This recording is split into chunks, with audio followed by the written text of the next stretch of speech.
everyone, and welcome to Fire and Forte, and welcome our guest today, Mariebelle Malo. Hello, everyone. Now, two ways of pronouncing your name. So, number one is Mariebelle, but how is it properly pronounced? In French, you say Mariebelle. Mariebelle. How's that? Yeah, you got it. But yeah, there we go, a little bit French. Well, yeah, this is Mariebelle Malo. I won't do it with the French accent now. I am so excited to speak to Mariebelle today because her subject matter is one that I don't think any of us can miss at the moment or be intrigued by. And that is the future of work. Whether you're remote, whether you're hybrid, whether you've been extremely fortunate to be able to take a career break like myself, or you're looking at some other options, especially after COVID, there is so much that people are looking into to manage their workloads. So Canadian Mariebelle knows a lot about adaptability and a lot about the future of work. So using her unique mix of experience, acumen, and also sense of timing, she's built a number of businesses that really react to what business and individuals need at that moment. So I actually came across Mariebelle when I read about her work with a job sharing platform, Gemini 3, which I can't wait to talk to you about, Mariebelle. I remember reading a press release or a press article talking about these two women that had founded Australia's first job sharing platform. So it's just a delight to have you here so I can grill you about that. And then more recently, Mariebelle's founded Change Architect. Whether it is the future of work or just a lot of the demands on business at the moment, there is so much change happening in organizations. And it's people like Mariebelle who come in there and help land these big change projects. I know you recently worked on some AI digital transformations. They're just so newsworthy and timely at the moment. So I'm really interested to hear what your views on AI and what you've been involved in. So Mariebelle, that's me telling you about you. Thank you so much for joining us. How are you today? Yeah, I'm great. And thank you. That was such a great intro. Thank you so much. Great summary. I love it. I'm learning to have a bit of a script there. So, so there you go. So yeah, Gemini 3, you're the founder of Gemini 3. Could you maybe start with telling us a little bit about that? Yeah. Well, I'll tell you a bit more how I got to Gemini 3. I think that's quite important because it's very much, it was something that came out of a need, really, a need for myself, a need for my co-founder as well. So I'm coming from a very traditional family where my parents have worked for the same company for like 30 years. My father retired at 55, with his pension, which doesn't exist anymore, right? And when I started working, I had this 9-to-5 job and it's very secure, wanted to work for the big companies. And that's what I did for a very long time. And I was working in marketing research, then moved to more of the client side as well.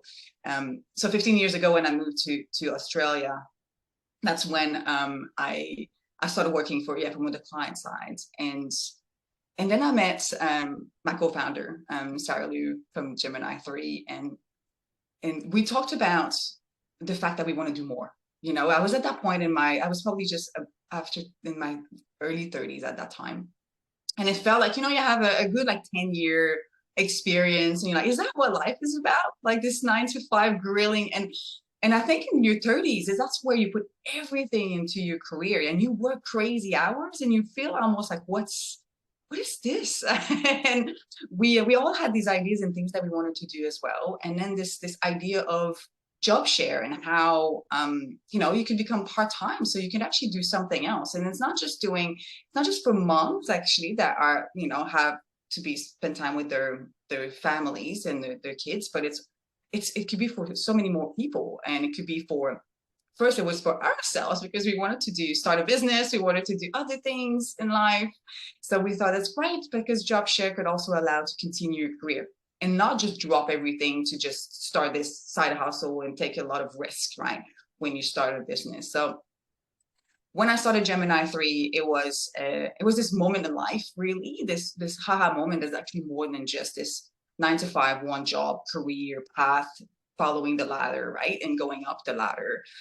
So I went almost like sideways and just really discovered this other world. And by started Gemini 3, I met so many interesting people. We actually did 3 incubators, right, of different types. And so I went through this and learned about agility, learn about this whole like growth mindset that we talk a lot in businesses. But yeah, so I've learned how to work agile, how to build a tech team.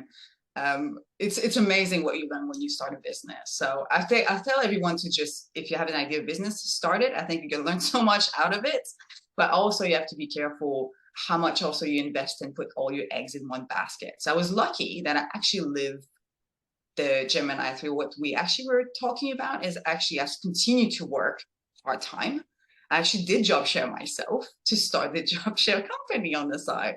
So I could really live and breathe in and talk to clients about it while at the same time, continue to have revenue coming and not have that financial burden as well. And you can do a lot in 2 days a week when you start a business, because the first year we started Gemini 3, I was working still full time. So I was working weekends and nights. I almost killed myself by doing that. The moment I had 2 days to do it was just amazing.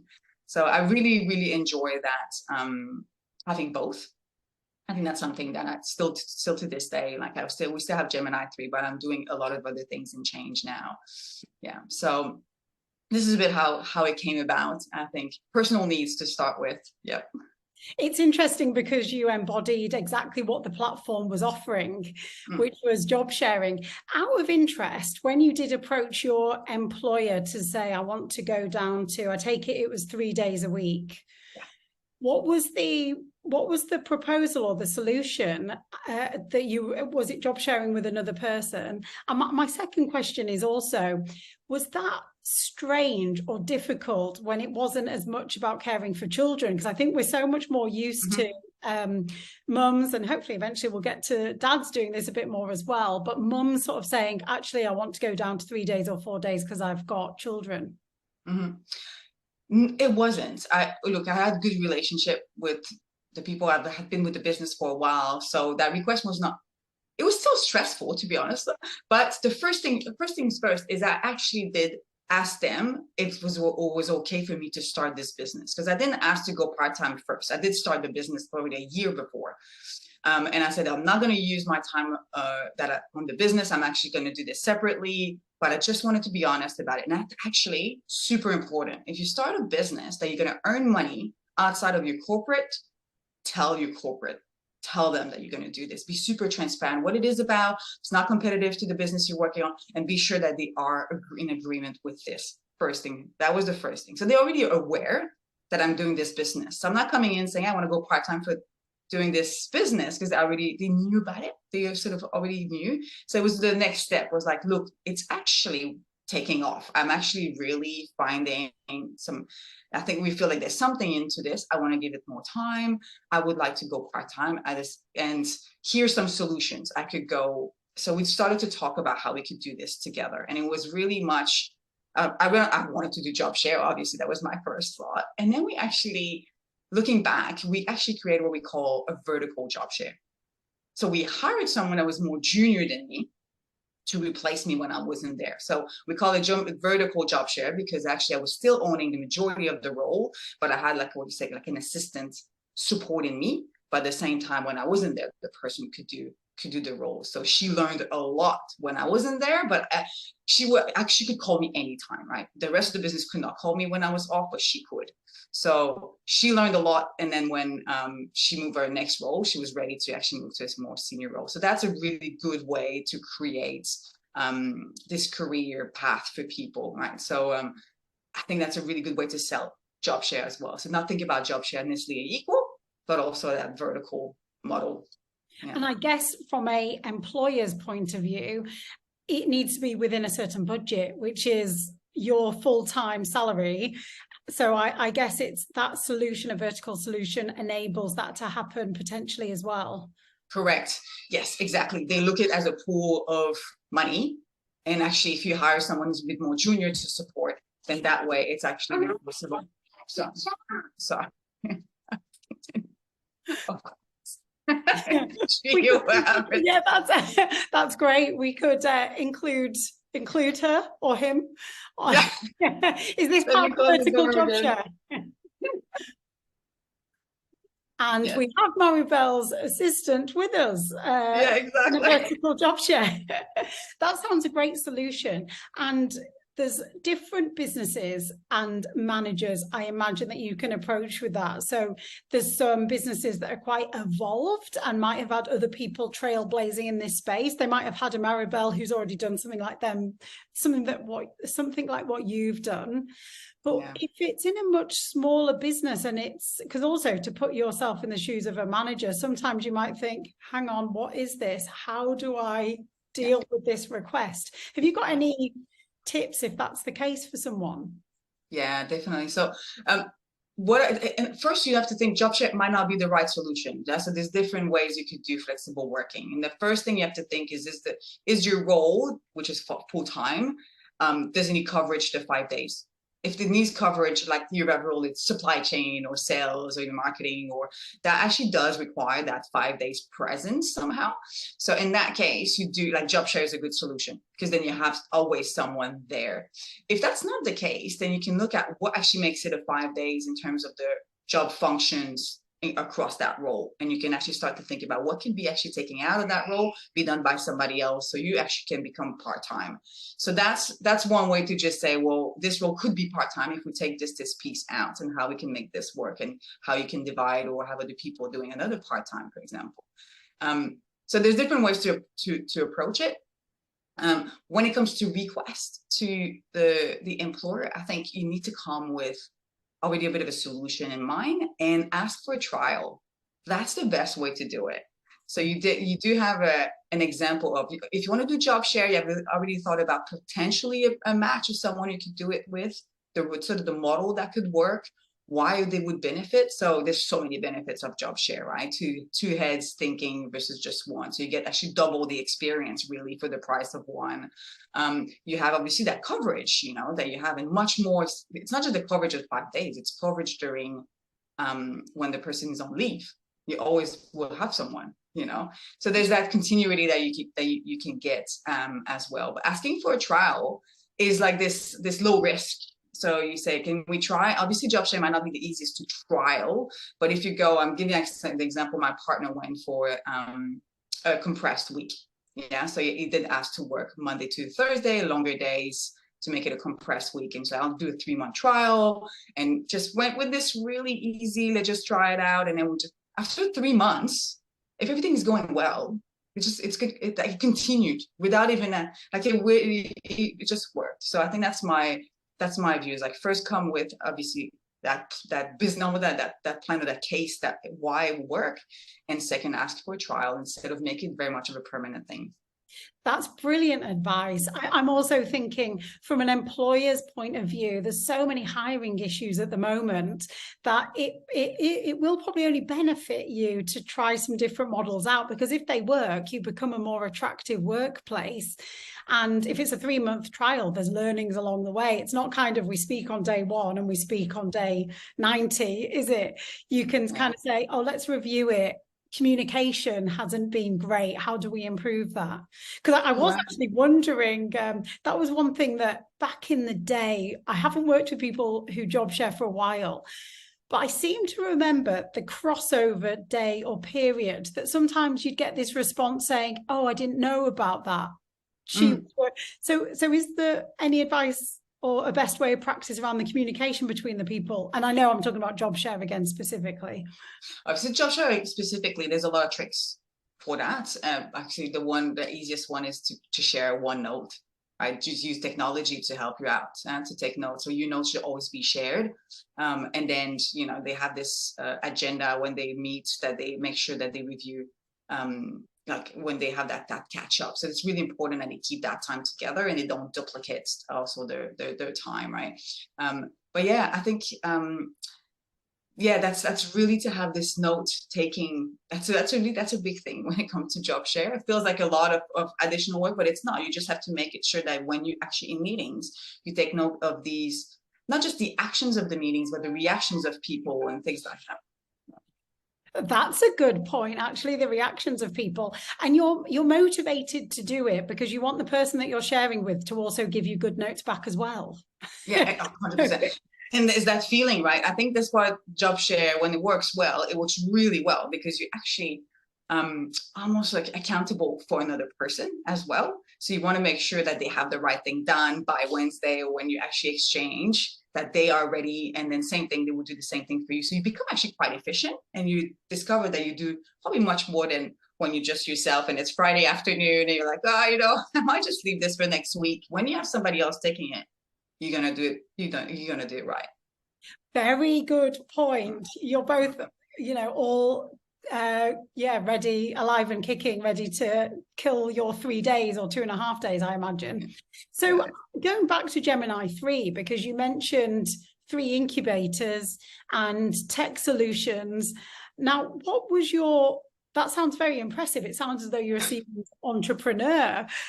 What were the skills that you needed and how did you learn them for Gemini 3? I remember reading that you were on the trail of lots of presentations. I'm sure I read about, were you involved in TED at one point?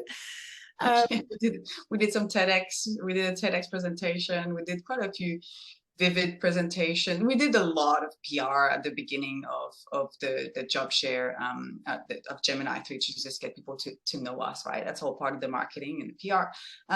In terms of you're saying like, what did you need to have? I think I've learned a lot. I don't think I had that much when you look back. I learned a lot, especially when it comes to tech. I had no idea how to build a tech company. And we were lucky that we actually hired a CTO to work with us. And I learned a lot from him. And so that's that part.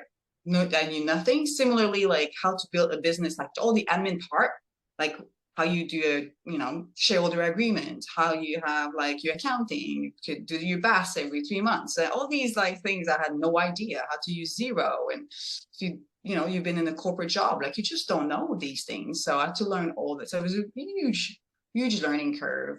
And I think probably the part was I was lucky. I was with Sarah Lou. I had people to support, and we're not the only person. I think a lot of it was connections as well, and be able to present, have this ability to build presentations to help. And we did these incubators that really helped us actually to build our pitch, to make sure that we presented right, and all these things. So there's a lot out there actually to help startups, but there's a lot to learn.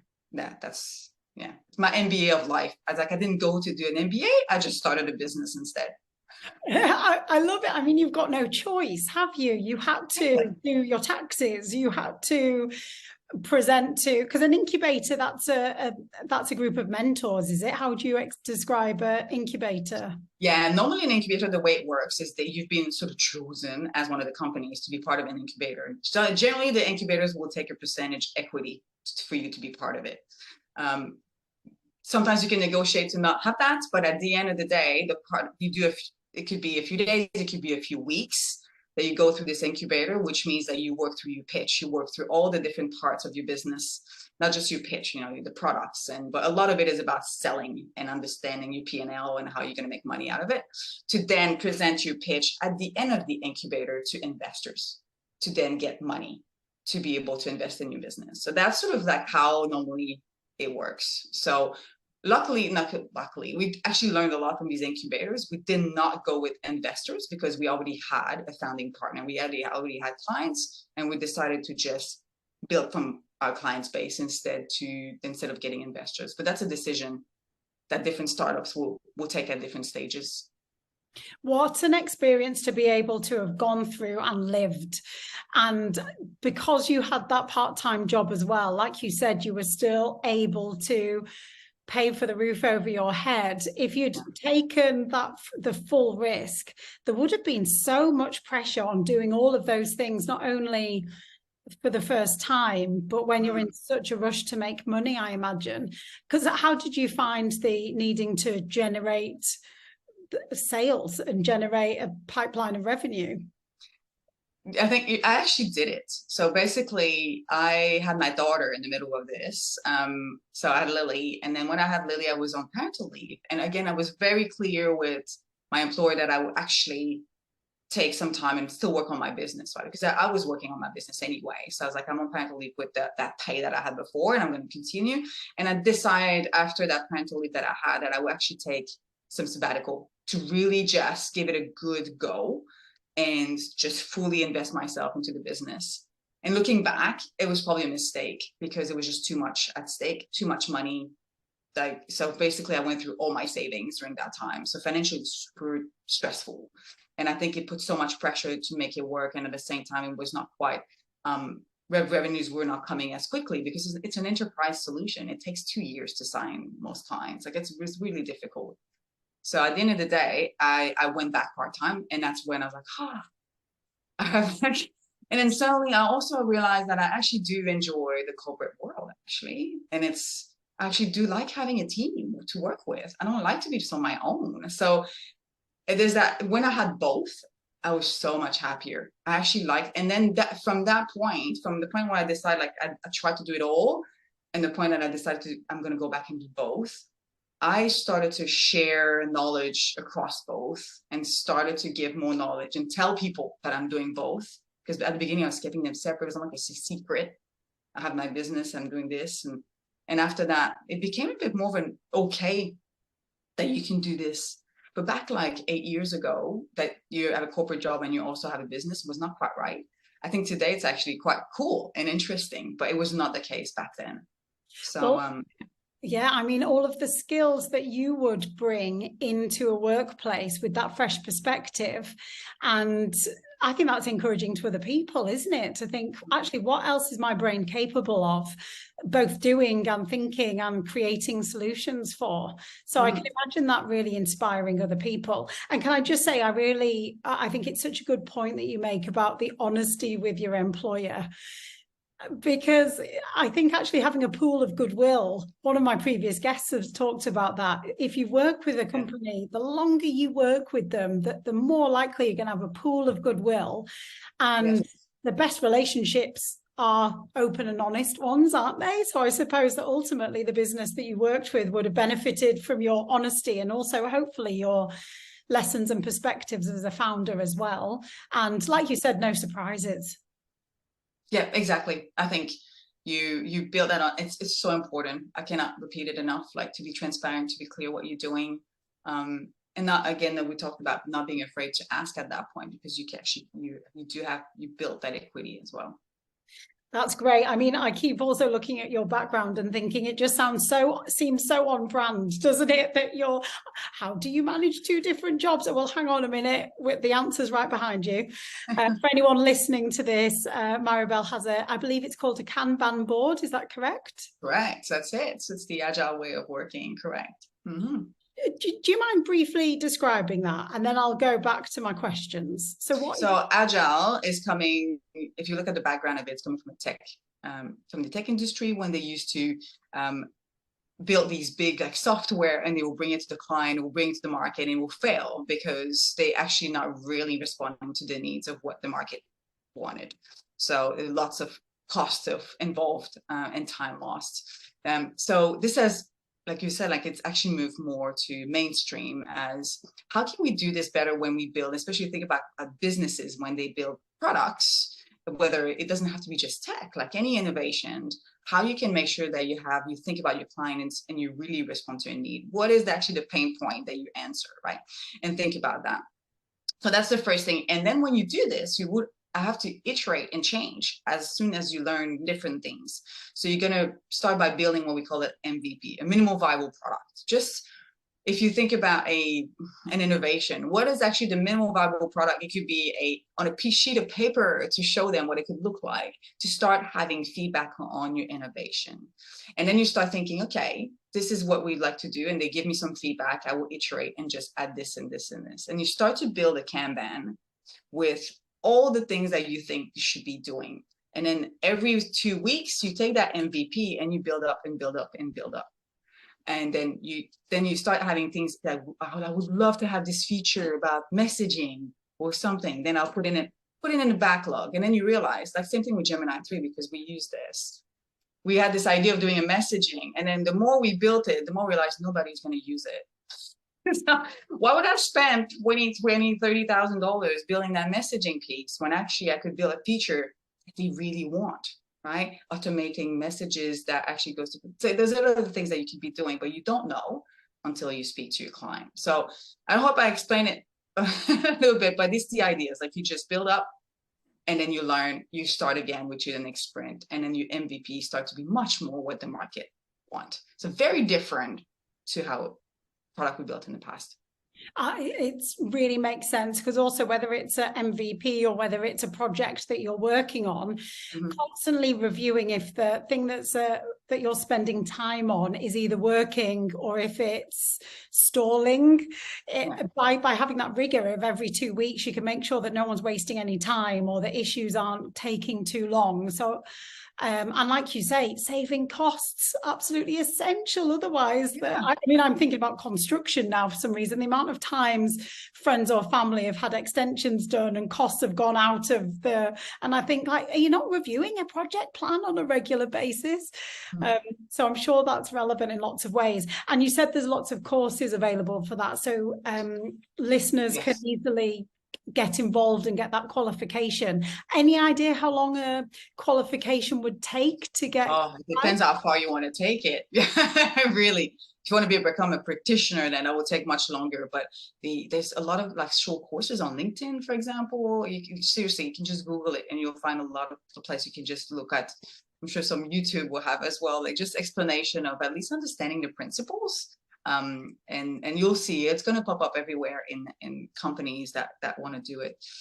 The other probably the other advice I have when it comes to the future of work, like agile is one thing, but there's a lot more in how AI is going to change the way we work. You know, we've always been afraid that it's going to take a lot of jobs, which is true. It will actually take a lot of jobs, right? That are, especially the transactional jobs that repeat. So if you're in a job that is that type of job that's quite transactional, I would be definitely looking at what else, what are your transferable skills? What are the things that you're really good at?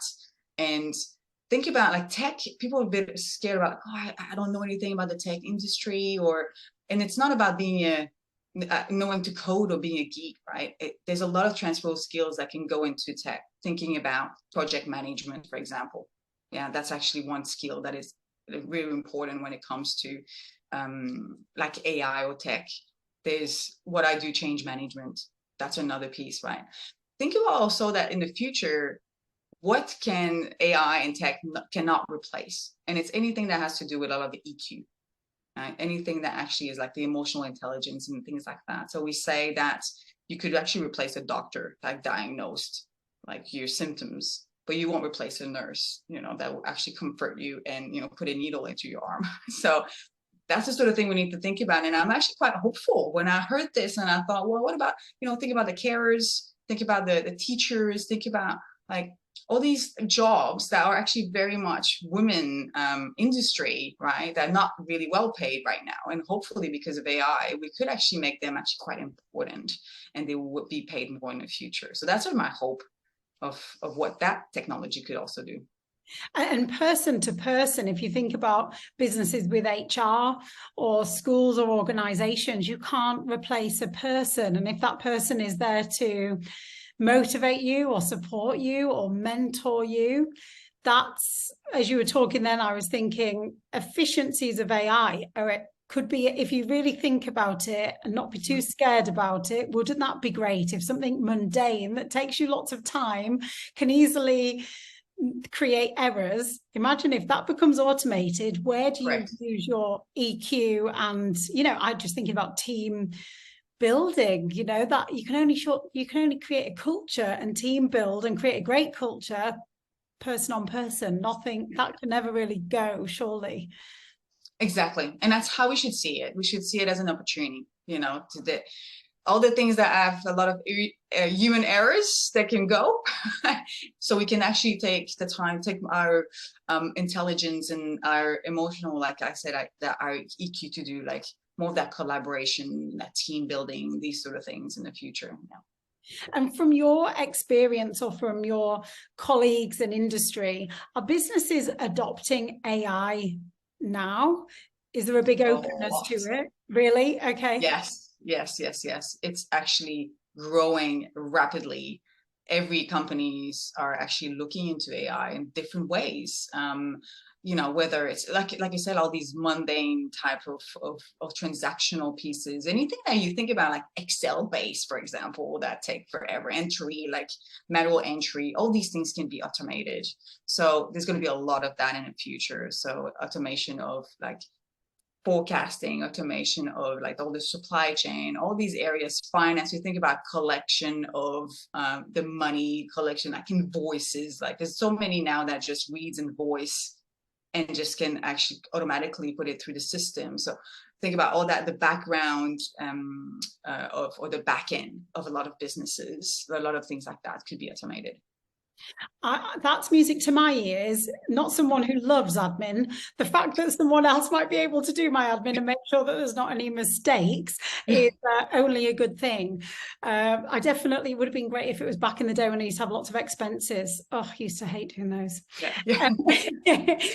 Going back to different models of work that maybe excite you or that you're also seeing or hearing about, what's out there? Yeah, so I think, well, we obviously job share is one thing, and there's so many more out there. And I think companies now, you probably hear popping their 4-day working week. So there's more and more companies adopting that. So that's very much companies understanding that it's important to give back some time, and it's actually a really good retention and attraction tool for people. So especially after COVID. So the 4-day working week means that you actually get 20% of your time back to yourself, but you actually still pay 5 days a week. That 20% doesn't mean that it's a full day necessarily. It's about negotiating and looking with your team what works. It could be just a few hours per day. It could be just 2 half days, for example. It's whatever works for the business. But it's important that in that 80% of your time, you're still able to actually provide that 100% output. So it's where you're actually going to cut down on these meetings that are unnecessary, and people just saying like how much just they're doing a lot of meetings that, you know, don't provide additional value to the business. So it's really taking the time to take looking at all these and how you could cut down to get that to that 80%. Are many businesses doing that you're seeing, or are they still in the stage of trialing this model? No, there's many business, obviously, like we've heard on the news, like Unilever has been doing it. It's probably the first big business to do it, right? But there's a lot of smaller business that have been doing it around the world. So if you start like actually Googling 4-day working week, you'd be surprised how many are doing it. I also saw I think it was a bank, I can't remember the name, but there was one that actually did the 6-hour day, which very similar concept, really. So to say that people are not being more productive if you ask them to work 8 hours, we ask them to work 6 hours a day. That's another format. So I think in the future there will be more than this. This is like the beginning of it. I do see how people are going to use like what we call a chronotype and looking, actually understanding where you're your best. Like personally, I work really well in the morning. In the afternoon, I'm pretty bad. I need a nap sometimes around 3 o'clock. So it's just how I am. I just 3 o'clock hit and I just, it's that I need a coffee or something if I want to get going. But the reality is actually, I should probably listen to my chronotype and say, do these work in the morning, take a break in the afternoon, start again later. You know, that's sort of how we can actually listen more into where our people are productive and using our team that way. And you think about like around the clock, like even in the future, I see how global companies will start utilizing that around the clock as well, right? And just think about where we could use teams more profitably, but all like more efficiently. Chronotypes sounds a game changer. Is that something that is happening, or is it something that is being written about more than actually happening in real life, that businesses are implementing around a chronotype? I think it's still early days. I think for now, to be honest, I read about it, like I've seen articles about it, but has it been implemented? Not really. I think a lot of businesses or HR will do this as a fun exercise with their teams to just get to understand and help them to, think about their work that way. That's probably where it starts. But I think in the future, we could build teams built based on that. I find that really promising. And I think, like you say, building your team in that way, if you're thinking, how can I make my team even better? There are all these options that you can research. So I think they're really helpful. Thank you. Now, diversity and equality and inclusion, DEI. You've led initiatives in businesses around DEI, and I was really keen to understand what those looked like and whether you were able to really see some progress in the recruitment and the way in which that kind of improved certain businesses. So if I look back, DI in my time, I actually worked a lot on gender. So today DI is so much bigger than that. But what I've done, the initiatives I've done in the past, we're very much focused on gender equality. And we did a lot. We tried a lot of things. And back in the days, you think about 10 years ago, it was a lot about sending women to like leadership programs and get women to almost like change or become more like earning their voice and having their seat at the table and all this, when that language has changed a lot since then, and it's more about being yourself. And actually I do believe the difference is probably more in sponsorship and seeing more women really. I think what moved the dial is actually about more women in leadership. As soon as you have women in leadership, first, they are seen and other women see it's possible, but it automatically promotes other women because there's that just organic way like of having women in leadership that also helps promoting other women as well. So that's what I've seen. I think I've seen this happening a lot in sales, for example. When I started in a sales business in the past, it was a man's world, and I think now it's changed, and there's a lot of women that actually are leading sales teams, and that's fantastic. I think areas that still need a lot of changes in engineering, I think there's a lot of work to be done there as well. And it's role modeling, having a lot more women in leadership. And sometimes it starts by having to push a little bit. So one of the ways to do this is to make sure that every time there's an opening in leadership roles, that you have a clean slate. So you have exactly a balanced, clean slate, meaning you have as many CVs from men and women, or you have men and women actually that you're going to interview. And that could be hard sometimes to have women also to interview, but I think that's important to at least start with that. And then obviously the best candidate will get the job, but you get more chance of having women getting to those roles. So that's one thing that I've noticed versus all the, there's a lot of trainings, unconscious biases, all these things that you've done. The CVs where you hide like the gender and you hide like all the information about names or backgrounds, which works as well. But I do think that's one of the big things that makes a difference. The other piece that actually was not just making a difference, it's a big message that was sent, is changing the parental leave policy and removing the primary and secondary care, which means that whether you're mom or your dad, you're a parent. So you're actually allowed to have as much of the time on parental leave. And I think it's important to start using the language parental leave, not maternity leave or father, not saying that. So it's actually, we should use parental leave. And then so when you start to do this, what happens, and certainly you have a lot of men that will go on parental leave, right? And then they'll come back and they might want to work part-time as well and have flexibility too. And then if men want to have flexibility, we're going to have flexibility. If it's only women asking for it, it will take much longer. It's a reality. It's just what happens.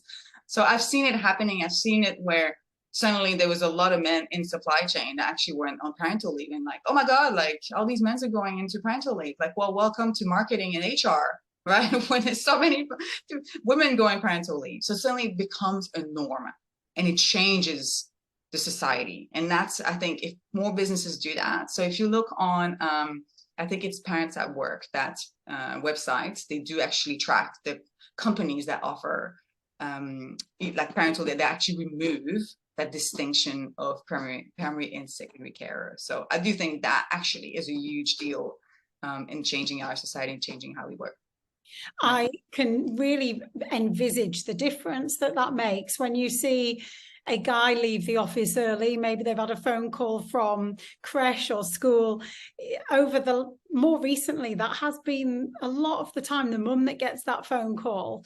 And I've always wondered, is that quite a lot of pressure for a woman to not only be juggling to a job and motherhood, but also the pressure that might come with that because you had to leave the day before and you need to catch up the day earlier.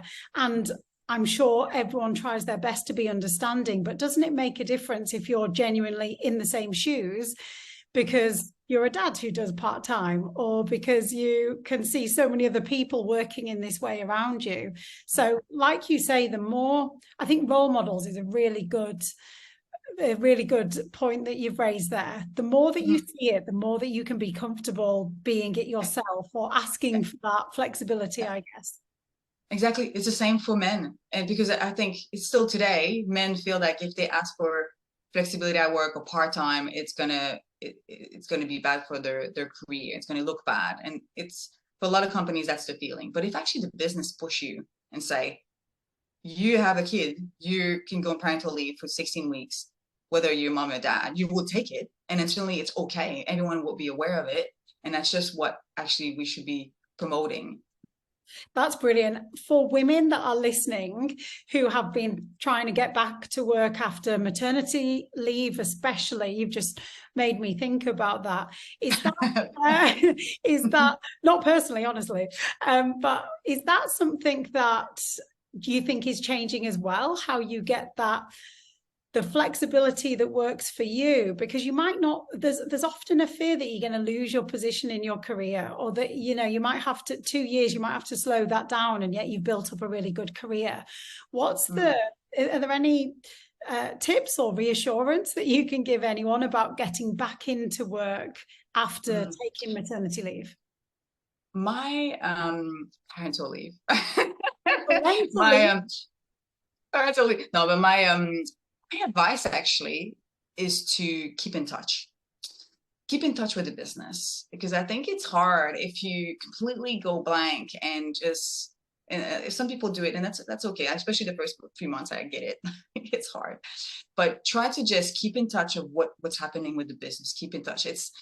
It's not just the business, it is the business responsibility, but it is actually your career is your responsibility as well. So I always believe that you should know what you want and what you, so I always struggle when people come back and they feel entitled. And I think you have to be careful in that, how it goes two ways. You're entitled as when you go on parental leave, the business has to keep your role and has to give you a role back or similar role. But also you can be proactive and exactly asking what you would like along the way, so that you actually work together to get what you want when you come back. So having these discussions really earlier on, if you want to go part-time, how that could look like, and having some ideas, bringing some, if it's job share, what type of role it is. Does it need job share? If it's part-time, how it could be part-time. So having these discussions early on versus saying, I want to go part-time and just leave it to the business to figure it out for you. It's probably not the ideal scenario, I think. And I think that's what happens a lot. And I think that's why people find it really difficult, because they just request and wait to get an answer versus proactively thinking about how putting themselves in the shoes of the HR and the line managers to help them figure it out as well. So it's a two-way conversation. Yeah. And actually, you can scribble out some different options, can't you, to ensure that there's a feeling of choice maybe for your employer. And then you get to test out the different options that you find could work for you. That's again very, very helpful. And it reminds me about your experience of change management. What does change mean to you, and what does being a change architect involve? How do you land change? I mean, there must be so much change at the moment in work. I mean, sometimes it can be overwhelming, but what does a change architect do to make that change successful?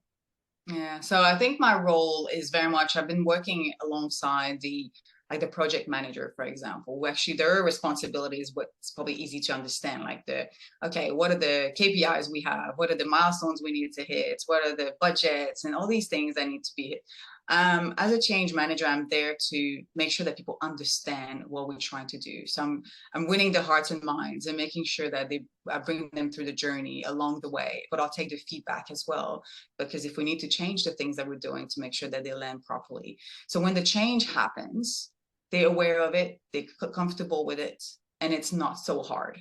So you have to just slowly bring them to the journey. So having people at the beginning, bringing that team together, who are the people that can help, and then having not that, but I guess at the end of the day, I should not be owning the change. Everyone should.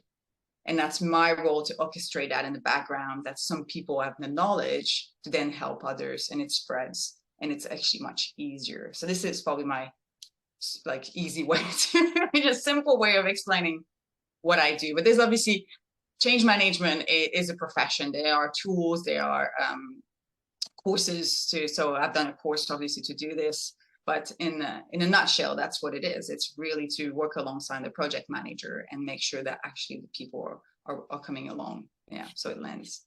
I remember going through lots of restructures, and when you talk about change being suddenly planted on people, that is what I think about. And actually really good restructures are done in that feeling as though done in that way where they're more gradual and you're taken on the journey. But Yes. what is that? How do you go about doing that? How do you understand what everybody is feeling about the proposed change, and how do you take them on the journey? Yeah, well, it depends about the change. Some change, like I'm thinking about the AI project that I've been working on. So that's quite open. People are aware, there's this technology coming, but they all like, what does that mean? What does that look like? So you want to take first a group of people that are across the business and really work with them. So you start to build a bit more of that knowledge of that group, and start to build like what that's gonna look like, what's gonna be the process, and you start building more of that material. You need to understand who are the key stakeholders, so what we call like a key stakeholder analysis. So you start looking at who it's going to impact, make sure you're really clear who it's going to impact, how much it's going to impact them, and really build that knowledge. That's so that material says, okay, this is how you used to work, and this is how you're going to work in the future. And then you start having these smaller training introduction. And if you think like if an AI product, for example, you would start doing this at least 3 months before it actually happens. So you think about like slowly hearing it again and again, what it looks like. And then when you start knowing, okay, it's going to come live in a month, big training now. Now you need to, and then you sort of already know what it is about, and you feel a bit more comfortable with it. And when it comes to the day that comes live, you have a really clear set of trainings and things, connects that you make sure that you on the pulse, things are working well, and you have obviously a plan if things are not working well and what you need to do at that stage. So yeah, so that's a bit like how will work. So it's really about talking to people and making sure that they are a part of it, and you get the feedback and you listen. I love it. I think that that's what everyone wants, isn't it? Information, and then otherwise it's this mystery that you don't necessarily know what's coming and how it might impact you. As you were talking there, Mariebelle, I thought, I wonder what Mariebelle was like at the beginning of her career, because you talk with so much knowledge and expertise. Obviously, this is fire and forte because we are talking about women in their 40s. Have you gained, what would you describe has been your skill or the best bit of your experience over the last 20 years in work? Are you surprised by where you've ended up in your career? Yeah, like so much. I didn't follow that career path that I was supposed to, which I'm really glad I didn't. But I think with the 40, and that's just it's really the confidence, right? It's the confidence that you can speak up and have a voice. And the more I started doing this, the more I realized people actually like when I just say what I think and they appreciate it. I think when you're in your 30s, you try to almost like know everything. You go into the details. And when you try to explain something, you go to a level of details probably too much. And you try to justify yourself. You want to be liked by everyone. And that's why it's not a mistake. I think it's just what we go through. And now if being a woman, you actually do it more than, try to just say, try to be confident and find your area that you want to be known for. Like, what's your thing that you're going to have the knowledge, and just be confident that you can talk about that. So, so I think that's if I look at the reflection from my 30s to my 40s, that's a big shift of having the confidence and being able to speak, really, to say what I think. And do you think that's because you've got this evidence to back it up? Has it come from the experience, or are you just dipping your toe in and trying different contributions and seeing how people react to it? No, you do have the experience, obviously, the experience. And I think the experience I built with Gemini 3 and the fact that with that business, I met so many people. I met so many businesses, and I've understood where they are in their journey of flexible working, felt that I actually had enough knowledge to see where people were at, and that I could see that some companies that were ahead and the ones that were behind, and what that means to be ahead. So being able to talk about best practices, because I actually have seen enough to be able to tell you what's actually best practice. You do need to have that knowledge, and that comes by not just reading, it's really meeting people. So getting out there and actually talking to businesses and having these connections. Yeah. It's like the gift that keeps on giving by the sounds of it, setting up Gemini 3. Not only have you got a business there, you've also got a probably much broader network and a Yes. much deeper set of knowledge because of that network that you had to engage with. Exactly. And I think, Gemini 3 hasn't scaled up as we want it, right? It's not a huge business. It's still there, but it's sitting there. We just, help companies that want to do job share, and that's great, but it hasn't been like the worldwide like company we wanted to build. And it's fine. But at the end of the day, it led me to where I am today, because I just learned so much. I got so many connections. I met so many amazing people, and it gave me the confidence to now start this business, which I would have never been able to do before, because going from the corporate world to actually starting a business, it's really hard. It's actually quite scary. So now I've done it before. I have all this knowledge. So I'm able to do that. And with COVID, actually, although job sharing wasn't the solution, this knowledge is so relevant that you've got to apply to all of the different working arrangements that people are now seeking, I think. Correct. Yeah, exactly. Yeah, I think it's great that you can manage your mental, your well-being, and that you don't have to burn out in the way that now seems so old school. That's one of the messages that I get from the different options that you've talked about. And like I said, being on career break myself, I think there's also an acceptance about asking for different solutions that work for you, which is just incredibly promising, I think. 100%. I think people underestimate how much what they can ask. The fact that it's so important for businesses to be able to retain you, and if they can retain you for 3 days a week, that's fantastic. So it's you have to think about that way, that it's okay to ask, and if it means that you're going to be a happier person, a happier employee, I think that's definitely worth asking. Brilliant. I was just thinking, imagine if this was an Instagram live video. I think I'd be getting so many questions from people for you.